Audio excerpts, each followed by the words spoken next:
Tragedi rumah 14 tahun berdiri angkuh di tengah jalan 4 jalur karena tolak digusur, akhirnya menyerah usai dibarter 4 apartemen dan uang tunai 5,2 miliar rupiah. Ini cerita rumah paku paling terkenal di Shanghai, Cina, yang membutuhkan 14 tahun lamanya bagi sang pemilik untuk rela pindah. Bagaimana tidak menjadi bahan perbincangan, posisinya berada di tengah jalan yang memotong 4 jalur. Tepatnya pada tahun 2003, pemilik rumah bernama Chow Xingwo itu menolak pindah saat pemerintah setempat meminta penduduk sekitar pindah dan memberi jalan untuk proyek pembangunan jalan. Chow menolak pindah karena hanya ditawari 4 apartemen. Saat itu, dengan keluarga besar, kami meminta 6 apartemen sebagai imbalan, tetapi pemerintah hanya bisa menjanjikan 4, kata Chow kepada kantor berita Xinhua. Menurut News.Chiten, keluarga Chow sejatinya telah menempati rumah selama lebih dari 40 tahun, dengan total 7 anggota keluarga tinggal di rumah 3 lantai tersebut. Setelah gagal mencapai kesepakatan dengan keluarga Chow, proyek pembangunan jalan bagaimanapun tetap berjalan. Hingga pada tahun 2011, rumah Chow menjadi satu-satunya bangunan yang tersisa di distrik tersebut. Berdiri di tengah lalu lintas yang padat dan memaksa jalan lebar 4 jalur menjadi 2 jalur. Meski kedua belah pihak gagal mencapai kesepakatan tentang kompensasi, pemerintah setempat menjamin keselamatan mereka dan tetap menyediakan listrik dan air untuk keluarga tersebut. Namun, keluarga Chow harus menanggung kebisingan lalu lintas yang keras dan menyaksikan banyak kecelakaan lalu lintas, yang sebagian disebabkan oleh tata letak jalan yang rumit yang perlu dinavigasi di sekitar rumah. Situasi berlanjut hingga di tahun 2017, pemerintah daerah membentuk kantor pemukiman kembali, mengirim pejabat untuk mempelajari situasi keluarga itu dan memulai kembali proses negosiasi. Mereka menghabiskan waktu berbicara dengan kami dan benar-benar memahami kesulitan kami, kata Chow kepada CCTV. Hingga akhirnya keluarga Chow luluh untuk pindah setelah 14 tahun yang sangat dinanti. Saya tergerak oleh kesabaran mereka dan akhirnya setuju untuk pindah, kata Chow menurut kesepakatan akhir. Keluarga Chow disebut menerima 4 apartemen dan kompensasi uang senilai sekitar 2,3 juta yuan atau 350.000 dolar AS. Berbeda dengan cerita sebelumnya, nasib tragis rumah di tengah jalan raya bertahan dari gusuran. Akhirnya, rata dengan tanah gegara pemilik lelah jadi pusat perhatian pada tahun 2012. Ada rumah viral di Wenling, Provinsi Zhejiang, Cina, yang dengan santainya bertengger di tengah jalan raya. Rumah 5 lantai itu berdiri tepat di tengah jalan, yang tidak jauh dari stasiun kereta api. Pemilik rumah itu adalah Luo Baogan yang bersama istrinya menolak keras penggusuran. Mereka ngotot tak mau pindah karena biaya kompensasi yang ditawarkan tidak sesuai harapan. Lantas, rumah ini menjadi pusat perhatian dan disorot media.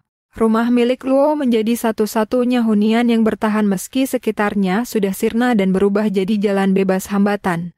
Pemerintah setempat rencananya akan membangun jalan raya sebagai penghubung stasiun kereta api. Alhasil, jika pengguna jalan melintasi jalan itu, mau tidak mau pengendara harus berputar melingkari rumah yang berdiri di tengah jalan tersebut. Namun, tidak lama setelah tak mau digusur, sang pemilik akhirnya rela pindah dan membongkar rumahnya. Luo Baogan mendapat uang ganti rugi sebesar 260.000 yuan atau sekitar 400 juta rupiah. Nominal itu jauh lebih besar dibandingkan para tetangganya yang ikut tergusur sebab proyek jalan itu.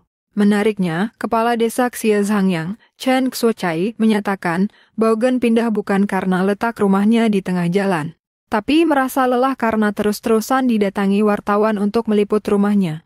Sejak rumah Baogan dimuat di beberapa media, saban hari dia menerima kunjungan banyak orang sehingga merasa tidak nyaman. Rumah kakek Cina itu akhirnya rata dengan tanah.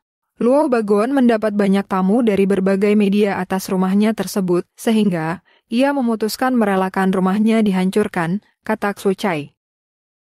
Ternyata kejadian tersebut bukan hanya ada di luar negeri saja, di Indonesia ternyata ada kisah serupa. Pemandangan unik terlihat di tengah kompleks hunian vertikal mewah apartemen Tamrin Executive Residence di Kebon Melati, Tanah Abang, Jakarta Pusat.